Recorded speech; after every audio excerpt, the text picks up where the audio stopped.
Now we come to the sequel, Feast 2 Sloppy Seconds, which I gotta say, really, that title fits, in my opinion.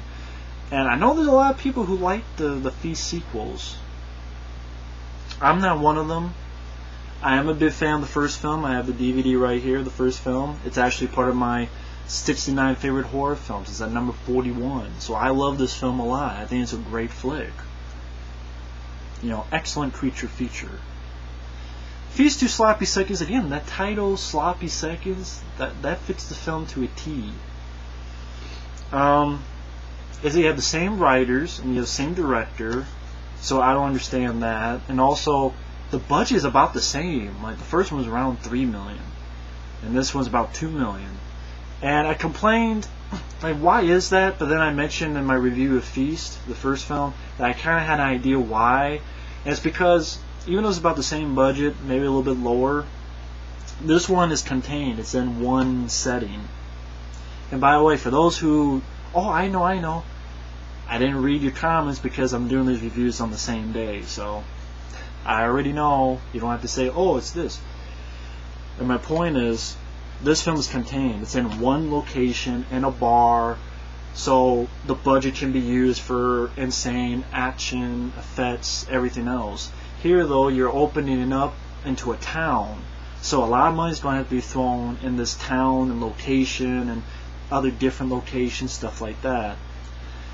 But the reason I bring all this up is that the stock, like the footage, looks cheaper.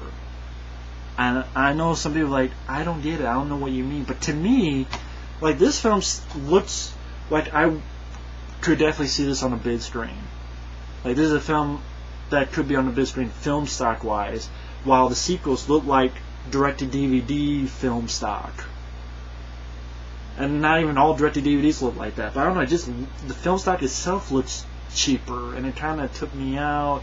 I know that shouldn't be a big deal, but it does. I go, but okay, fine. But I still have a problem with it. Now, as for the story, basically it takes place right after the first film. Our three people who survived, you have the sort of asshole guy, but he became sort of a decent guy at the end.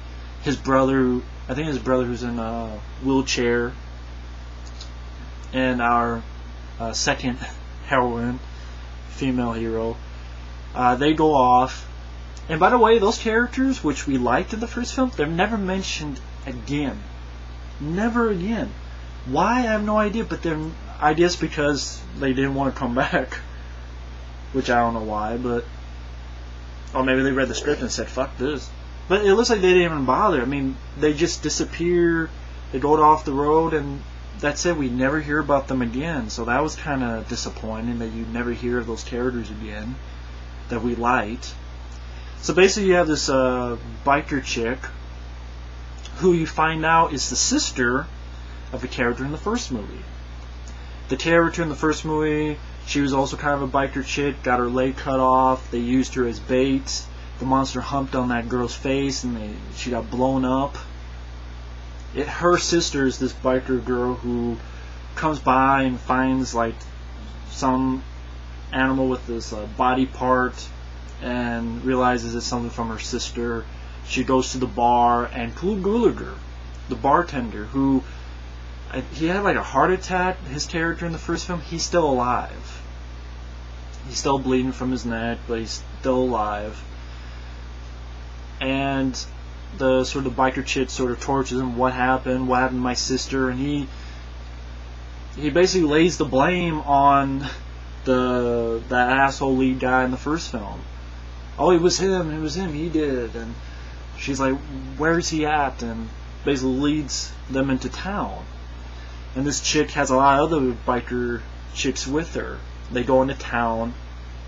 And then we're introduced to other characters, and to be honest, I think another reason is that none of these characters are that interesting to me. Like the first film, you had some interesting... I think you had some good actors in the first movie, as well as some interesting characters. Here, though, it's really nothing to run home about. And it's like they're trying to be more stupid. Like, our lead characters, one is two little people who are also like they're Mexican wrestlers. So they have like the mask, and there's a certain name for them. Those type of wrestlers, I forget what it is. Not conquistadors, that's a shitty one. Matadors, no, there's a name for it. You know what it is. I'm sure you'll write it down. Oh, you're fucking idiot, whatever. I don't care about this movie. I don't give a shit if it's a 100% correct review. I don't care. It's a sloppy review. It deserves for a sloppy movie. If it was a good movie, I could give great attention to it.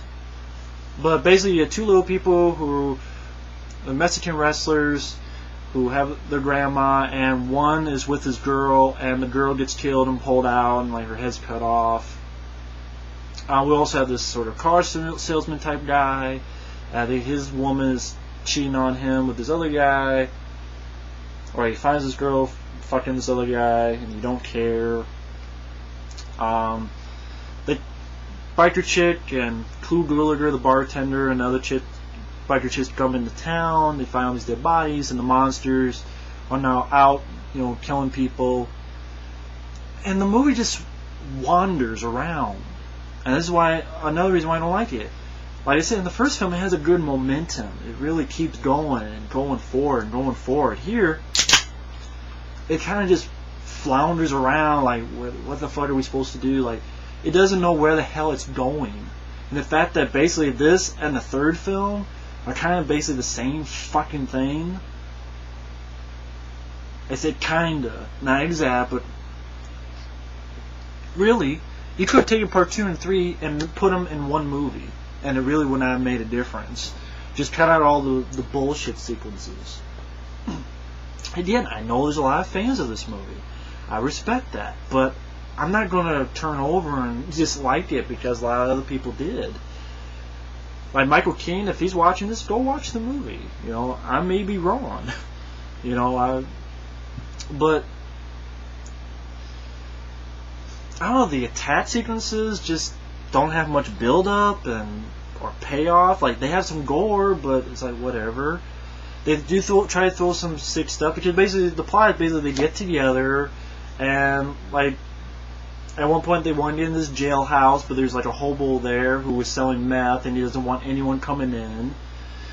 And you have some, like the biker chits and Clu Gulager go to his family, and they don't want him in. They fuck with the family. And then there's Honey Pie comes back, the girl who ran out on our characters in the first film. She came out, got in the car and left. Clu Gulager gets pissed and I think bites her ear off or something like that. She escapes, and she basically just wanders around, gets attacked. Or you have a outlandish scene where a cat basically gets raped by one of these creatures, and basically this Honey Pie layer gets attacked by this rat monster creature. And you have a scene where one of the characters all the characters get together. They do an autopsy, and basically the guy cuts the monster open, and shit keeps being thrown onto the female characters, like shit and sperm and urine, or what's supposed to be them creatures. Ha ha ha ha. It didn't make me laugh. Like, there's stuff in the first film, but the first film was outlandish and it was tasteless. But there's one thing they forgot to do. It's clever. Here, I didn't think it was clever at all. Here, in the first one, even that outlandish shit, that's fucked up, and it was a clever script. Here, it's like just flounders along. Oh, you have another scene where they hear a baby. This guy, one of the characters, has sold car to his family, and the parents are dead. And there's a baby, and they try to rescue it. And this guy's running, and he knows he's going to get caught. So he throws the baby up in the air, and the monsters, eat the baby. And, of course, they're pissed off at this guy. And it's like, oh, we don't want to try to get to this roof, or we got to get to this roof of the jail. Let's make a catapult. And, like the miniature, the little people, the wrestlers, who two are brothers, I think like Thunder and Lightning. One's like, well, their grandma had been puked on, and like when you get puked, you're being fucked up and basically melted slowly. one doesn't want to do it. One says, hey, she's dying. So they use her for the catapult. I think she makes it across, but she gets smashed. So they put one of the little people on there, and he fucks up, and he basically gets sort of eviscerated. I think they use a motorcycle to help with the catapult, and it fucks up, and the guy who threw the baby gets like a pipe in his head. The other little person is with a trash can on his head, slowly walking up to the jail, but the whole boat was like a dynamite or whatever, and he gets blown back. Something happens, Honey Pie gets hit, and supposedly she's dead, but then the last shot, she opens her eyes, and that's the end of the movie. And I'm looking at this, I'm going, wow, after one sequel, they really just dive-bombed, torpedoed themselves, in my opinion. I know a lot of people like it. It's outlandish, and you have some gore, but so is the first one. I'd rather go back and see the first one. Does this film need a sequel? No, but okay, you can make it entertaining, but the sloppy seconds, I keep mentioning it. That subtitle fits. You don't care about any of the characters. There's no clever dialogue or clever situations. The only time they try to be unpredictable is, oh yeah, here's a baby, and it's like you can kind of see it coming now. Oh, the baby, yeah, it's going to get eaten, right? It's like almost like now it's trying to be a trauma film, those Toxic Avengers and all that shit. And I'm not a fan of trauma films. I'm really not. Feast, though, like, it looks like a film that could be on a big screen. It has likable characters that have like turns and curveballs. These characters don't really have curveballs. They don't really have any arcs or anything at all.